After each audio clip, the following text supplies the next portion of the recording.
What nonsense is this? എന്താ madam? എന്റെ പേഷ്യന്റിന്റെ case ഷീറ്റിൽ ഞാൻ പ്രിസ്ക്രൈബ് ചെയ്യാത്ത മെഡിസിൻസ് ഒക്കെ എഴുതി ചേർത്തിരിക്കുന്നു. Who did this?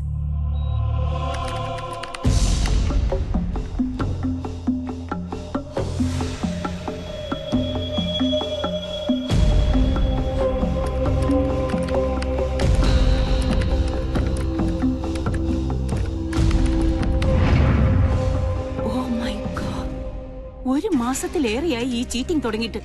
ഇന്നലെ നൈറ്റ് ഡ്യൂട്ടിക്ക് ഉണ്ടായിരുന്ന എല്ലാ സ്റ്റാഫും എന്റെ മുന്നിൽ ഹാജരാവണം വിത്തിൻ 1 hour. പ്രിയോബിനെറ്റ് ഫാക്ടറി, അൾട്ടിപേസ് എന്നീ കോസ്റ്റ്ലി മെഡിസിൻസ് ആണ് എന്റെ കൈപ്പടയിൽ എഴുതി ചേർത്ത് ഈ കൂട്ടത്തിൽ ആരോ മിസ്യൂസ് ചെയ്തിരിക്കുന്നത്. മാസങ്ങളായി ലക്ഷക്കണക്കിന് രൂപയുടെ അഴിമതിയാണ് എന്റെ പേരിൽ ഇവിടെ നടന്നുകൊണ്ടിരിക്കുന്നത്. It's A criminal offence. Mister Chandrappan, you are the pharmacist. നിങ്ങളുടെ അറിവോടാണ് സ്റ്റോറിൽ നിന്ന് ഈ മെഡിസിൻസ് ഒക്കെ ഡെലിവറി ചെയ്തിരിക്കുന്നത്. പ്രിസ്ക്രിപ്ഷനിൽ മാഡത്തിന്റെ ഹാൻഡ് റൈറ്റിംഗ് കണ്ട മെഡിസിനാണ് ഞാൻ സപ്ലൈ ചെയ്തത്. പക്ഷേ സ്റ്റോറിൽ നിന്ന് ഡെലിവറി ചെയ്തിട്ടുള്ള ആ മെഡിസിൻസ് ഡ്യൂട്ടി നഴ്സോ എന്റെ പേഷ്യൻസോ കണ്ടിട്ടുമില്ല, ഉപയോഗിച്ചിട്ടില്ല. പിന്നെ അത് എവിടെ പോയി? എനിക്കറിയാം, വൻ മാഫിയയുടെ ദല്ലാളനായി ആരോ ഒരാൾ ഈ കൂട്ടത്തിലുണ്ട്. അതാരായിരുന്നാലും എന്റെ പ്രൊഫഷണൽ എത്തിക്സിനെയാണ് ചീറ്റ് ചെയ്തിരിക്കുന്നത്. Whoever has committed the crime, I will bring him in front of the law.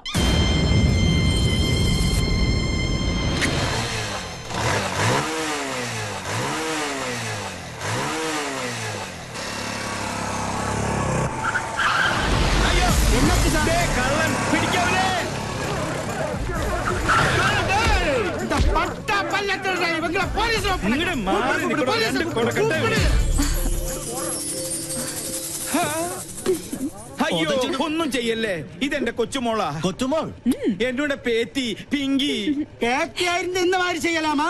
എന്ത് ചെയ്യാനാ, ഇങ്ങനെയായി പോയി. സഹകരിച്ചതിന് എല്ലാവർക്കും നന്ദി.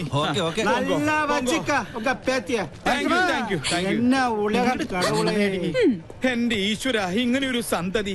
ഹെൽമെറ്റും ജാക്കറ്റും ഇട്ട് നീ ആര്? ജെയിംസ് ബോണ്ടോ? നാട്ടുകാരി ഇപ്പൊ തല്ലിക്കൊന്നാനെ. പിന്നെ ഞാൻ കുറച്ച് കാശ് വെച്ചപ്പോ മുത്തശ്ശന്റെ കയ്യിലില്ല.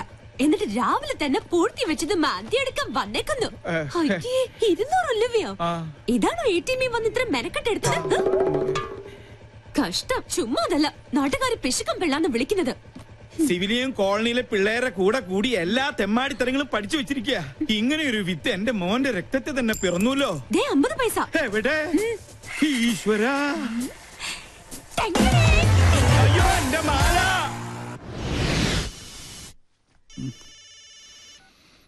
ഹലോ, ആ എവിടെടാ? ഞാൻ നിന്റെ വീടിന്റെ മുമ്പിലുണ്ട്, നീ പുറത്തേക്ക് വാ. ആ എന്തായി? സംഗതി സക്സസ് അല്ലേ? മുത്തശ്ശന്റെ കയ്യിൽ നിന്ന് 200 രൂപയെ കിട്ടിയുള്ളൂ. വീടിന് തീ പിടിക്കുമ്പോ ഫയർഫോഴ്സിന് മിസ് കോൾ അടിക്കുന്നോ നിന്റെ മുത്തച്ഛൻ? ഇനി എന്ത് ചെയ്യും? സംഗതിയുടെ സീരിയസ്നെസ് അറിയാലോ. വേറെ നോപ്പിച്ചിട്ടുണ്ട്. എന്തായാലും ഫാൻസി ഡ്രസ് പാടായില്ല. ചുമ്മാ അല്ല നിന്നെല്ലാവരും പങ്കെന്ന് വിളിക്കുന്നത്. പോടാ ഡാഷേ, ഇനി വീട്ടിൽ ചെന്ന പണ്ടത്തിന് പകരം മുത്തശ്ശൻ എന്റെ കുടൽപ്പണ്ട് എടുക്കും. അതുറപ്പല്ലേ? പോടാ പോടാ. എന്നാ പിടിച്ചേ, അപ്പൊ നമുക്ക് സ്പോട്ടിൽ വെച്ച് കാണാം. Okay okay. ഇതിൽ ഒതുങ്ങൂ.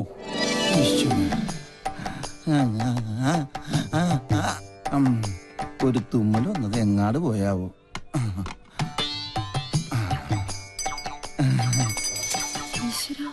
അക്കരെ ഇക്കരെ നിന്നാലെങ്ങനെ ആശ തീരും, സ്വഹ ആശ തീരും. ഒന്നുകിലാങ്കിളി അക്കരേക്ക് സ്വഹ, അല്ലെങ്കിൽ പെൺകിളി ഇക്കരേക്ക്, അല്ലെങ്കിൽ ആങ്കിളി അക്കരേക്ക്. എന്റെ പെങ്ങൾക്കും അളിയനും ഇങ്ങനെ അക്കരെ ഇക്കരെ നോക്കി ജീവിതം തൊലക്കേണ്ട ഗതികേടായി പോയല്ലോ ദൈവമേ. പാവം, ഒന്നും കഴിച്ചു കാണില്ല. അനുഭവിക്കട്ടെ.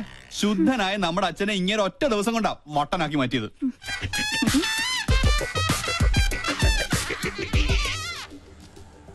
ഒബാമ ഇപ്പൊ ഇങ്ങെത്തും ബാൻഡ് ബുക്ക് ചെയ്യാനായിട്ട്. അമേരിക്കൻ പ്രസിഡന്റ് ഓട്ടോയുടെ ശബ്ദം കേട്ടില്ലേ?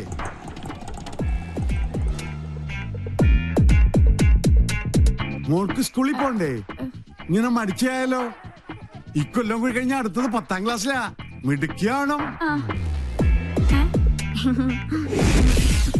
അയ്യോ മോളെ, എന്താ ഇത്? സ്കൂളിൽ പോകുമ്പോ മൊബൈൽ ഫോൺ കൊണ്ടുപോകാൻ പാടില്ലെന്ന് അച്ഛൻ എത്ര പ്രാവശ്യം പറഞ്ഞിട്ടുണ്ട്. ചാർജ് ചെയ്തില്ലേ? കണ്ടില്ലേ, എന്റെ മകളെ പഞ്ചറടിക്കാൻ വേണ്ടി ആ തെണ്ടി പൂവാലം വീണ്ടും വന്നിരിക്കുകയാണ്. ഇന്ന് അവന്റെ തലമണ്ട ഞാൻ തല്ലിപ്പൊളിച്ച് ബലിച്ചോറാക്കും. അച്ഛൻ കൊച്ചിനെ കൊണ്ട് സ്കൂളിൽ പോയ ഇവനെ തല്ലി ഓടിക്കുന്നവരെ ഞാൻ ഏറ്റുന്നു. മോനെ എന്താ അവനെ സൂക്ഷിക്കണം, അവന് ഭ്രാന്ത, നമ്മളെ പോലല്ല. അയ്യോ, അസംബ്ലി തുടങ്ങുന്നതിന് മുമ്പ് സ്കൂളിലെത്തണം. ഒബാമ വന്ന ഓട്ടോ കാശ് കൊടുക്കണേ, അവിടെ എന്തോ പ്രതിസന്ധിയാ. മോളെ വാ പോവാ, നീ മൊബൈൽ ചാർജ് വാ. നടക്ക. തിരി കത്തിത്തീരുന്നവരെ കാത്തിരുന്നാല് വിശന്ത തണ്ടം കരിയും.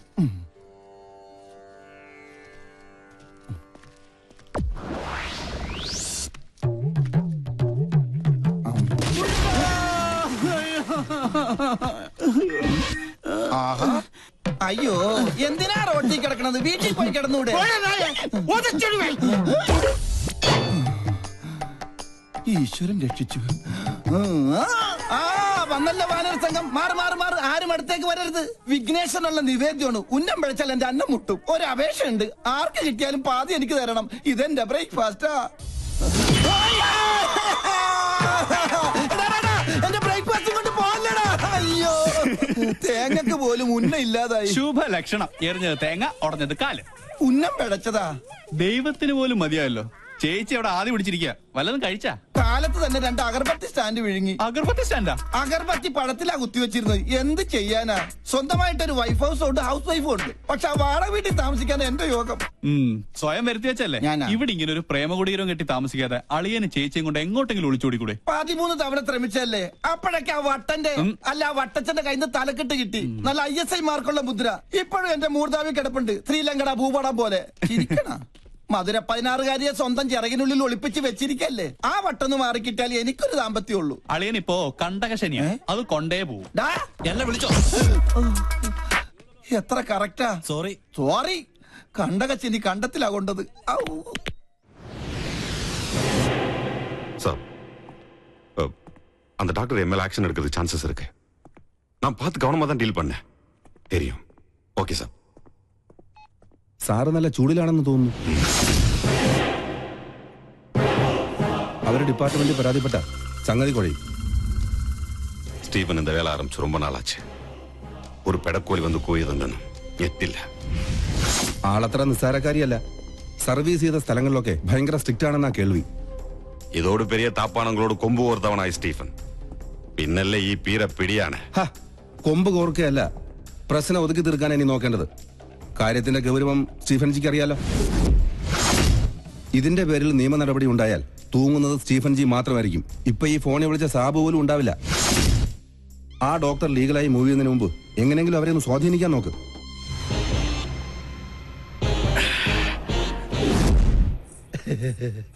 മോള് ഞങ്ങളെ പരിചയപ്പെട്ടില്ലല്ലോ. ഞാൻ പൽപ്പു, ഇതെന്റെ ഭാര്യ പല്ലവി, ഇത് പിന്നെ കല്യാണ ചെറുക്കൻ ഫാൽഗുണൻ. ഒന്ന് ചിരടാ, നല്ലോണം വിടരട്ടടാ. ഇവരുടെ തറവാട് പല്ലനേരിയില്ല, ഞാൻ പല്ലാവൂർത്താറില്ല. ഇപ്പൊ സെറ്റിൽ ചെയ്തിരിക്കുന്നത് പല്ലിശ്ശേരിയില്ല.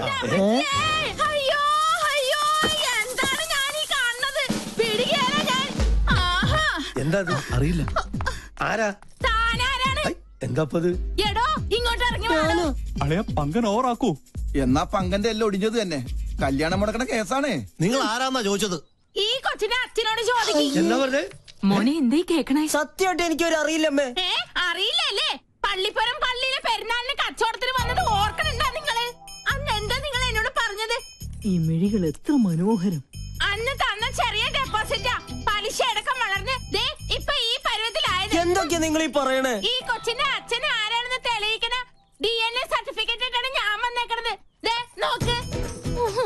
അപ്പൊ അഭിലേഷൻ ഉണ്ടോ? ഉണ്ടല്ലോ മിസ്റ്റർ അച്ഛൻ. We are in. കൂടുതൽ തെളിവിന് ഞങ്ങളുടെ കൊച്ചിന്റെ കുണ്ട പോലെ നിക്കണ ഈ പല്ല് തന്നെ ധാരാളാണ്. അല്ല, ഇതെന്താ പകർച്ചവ്യാധിയോ? ഏതായാലും എന്നെ പൈതൃകം തെളിയിച്ചു. മോളെ മുത്തച്ഛനടുത്ത് വന്നേ. ഇറങ്ങടോ ഇവിടുന്നു. ഒരു പല്ലം ഫാമിലി വന്നിരിക്കുന്നു.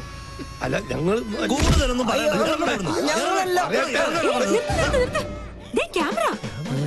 വേഗം ചെല്ലളിയാ. ആരും പ്രശ്നം ഉണ്ടാക്കല്ലേ. വരണം വരണം. ചേട്ടാ ക്ഷമിക്കണം, ഞങ്ങൾ കളേഷോയുടെ ആൾക്കാരാ. ഈ നിൽക്കുന്നതാണ് ഞങ്ങളുടെ ആങ്കർ പിങ്കി. അയ്യോ അമ്മേ, പിങ്കി. എന്റെ ഈശ്വര, എനിക്കിത് വിശ്വസിക്കാൻ പറ്റുന്നില്ല. സോറി, ഈ നല്ല മുഹൂർത്തത്തിൽ തന്നെ നിങ്ങളിങ്ങനെ മണ്ടം കളിപ്പിച്ചതിൽ ക്ഷമിക്കണം. TV കണ്ടിട്ടേ ഉള്ളൂ, നേരിട്ട് കണ്ട ആദ്യമായിട്ടാ. എന്തായാലും ചെക്കൻ അച്ഛൻ ഞങ്ങൾക്ക് വേണ്ടി ഒരു മണ്ടൻ കിരീടണിയണം.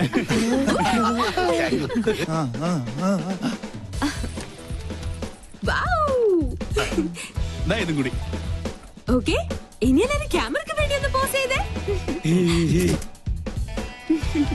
ഞങ്ങളോട് സഹകരിച്ച എല്ലാ കുട്ടികൾക്കും ഞങ്ങളുടെ വക ഒരു സ്പെഷ്യൽ സമ്മാനം ഉണ്ട്.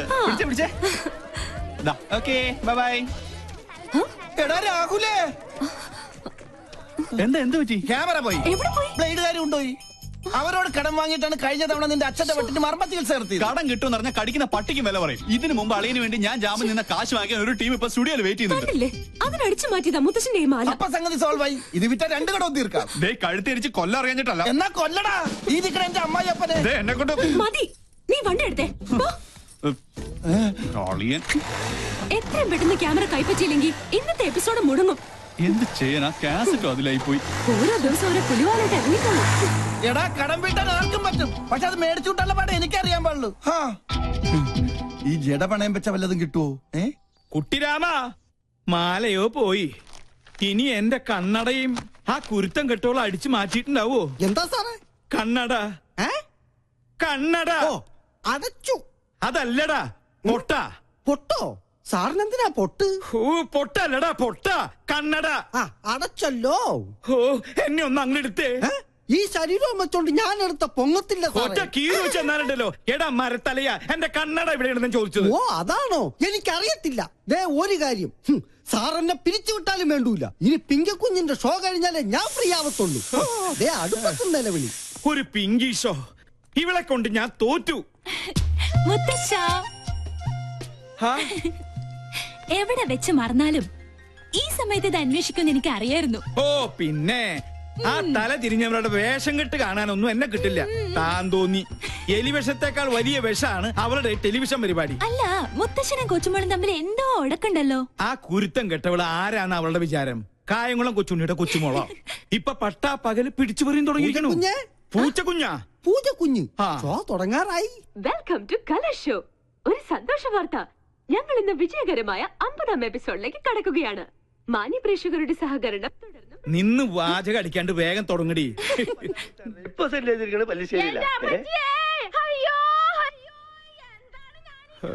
മാല അടിച്ചു മാറ്റിട്ട് അവളുടെ കളി.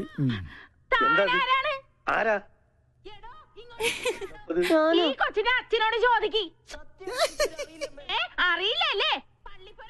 പെരുന്നാളിന് കച്ചവടത്തിന് വന്നത് എന്റെ മാല. മാലയോ? അത് ഞങ്ങള് തമ്മിലുള്ളൊരു ഇടപാടാ. ഓ, ആശ്വാസായി. ഇതിനു വേണ്ടിയായിരുന്നെങ്കിൽ എന്നോട് ചോദിച്ചാ മതിയായിരുന്നില്ലടി കാന്താരി.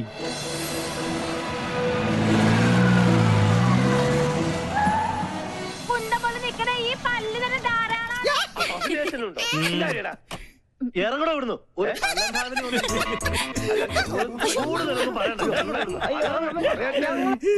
അടുക്കളയിൽ ജോലിയൊന്നുമില്ലേ? ഉണ്ട്, സാറ് നിർബന്ധിച്ചിട്ടാ. ചുമ്മാതല്ല കോമാളി വേഷം കെട്ടി കൊച്ചുമോള് തെരുവിൽ കാള കളിച്ച് നടക്കുന്നേ. പ്രോത്സാഹിപ്പിക്കാൻ കുടുംബത്തിൽ തന്നെ ആൾക്കാരുണ്ടല്ലോ. നാളെയല്ലേ നിനക്ക് ഇന്റർവ്യൂ? ഈ TV കാണുന്ന നേരം കൊണ്ട് നാളത്തേക്ക് വല്ലതും പ്രിപ്പയർ ചെയ്യാൻ നോക്ക്. ഒരു ബഫൂൺ ഷോയും അതിന് കുറെ കാഴ്ചക്കാരും. ഈ പോക്ക് പോയാ ഇവിടെ എന്നെ അമ്മാവനായിട്ടും അംഗീകരിക്കില്ല, അമ്മായിയപ്പനായിട്ടും അംഗീകരിക്കില്ല. കലികാലം. TV കണ്ടുപിടിച്ചവനെ വേണം ആദ്യം കൊല്ലാൻ. മസ്തിക്ക് പാഠശാല. എന്താ എന്റെ ഷോ വെക്കാതിരുന്നത്? ഓഹോ, പട്ടാളത്തിന്റെ വിലക്കുണ്ടാവും. അതെ, ഞാൻ തന്നെ ഓഫ് ചെയ്തത്. നിന്നെ രാഷ്ട്രം ആദരിക്കുന്ന ചടങ്ങൊന്നുമല്ലല്ലോ TVയിലുണ്ടായിരുന്നത്. കണ്ട അലവിലാതി സിവിലിയൻ പിള്ളേരോടൊപ്പം കൂത്താടി നടന്ന് ഓരോരോ കോപ്രായങ്ങളും കാട്ടി മനുഷ്യനെ മാനം കെടുത്താൻ ഇറങ്ങിയിരിക്കുന്നു. മെയിൻ സാബിനോട് ഞാൻ എന്നും പറയാറുള്ളതാ, എല്ലാ പ്രൊഫഷനും അതിന്റേതായ അന്തസ്സുണ്ട് അല്ലേ മുത്തശ്ശ? പട്ടാള നിയമം അടിച്ചേൽപ്പിക്കരുത്. എനിക്കിഷ്ടമുള്ള ഒരു ജോലി ഞാൻ ചെയ്യുന്നു. എൻ വഴി താൻ ഈ വഴി. അല്ലെങ്കിലും നിന്റെ ഇഷ്ടം തന്നെ ആയിരുന്നല്ലോ എല്ലാറ്റിലും. എൻട്രൻസ് പാതിയിൽ നിർത്തി. ചേർന്ന കോളേജിലെല്ലാം പ്രശ്നക്കാരി. നിന്റെ അച്ഛനെ പോലെ അന്ന് ഞാനും സാമർത്ഥ്യം കാണിച്ചിരുന്നെങ്കിൽ ഇതൊന്നും കാണേണ്ടി വരില്ലായിരുന്നു. രാജലക്ഷ്മി, എന്നെങ്കിലും ഒരു മനസ്സമാധാനം ഇവൾ എനിക്ക് തന്നിട്ടുണ്ടോ?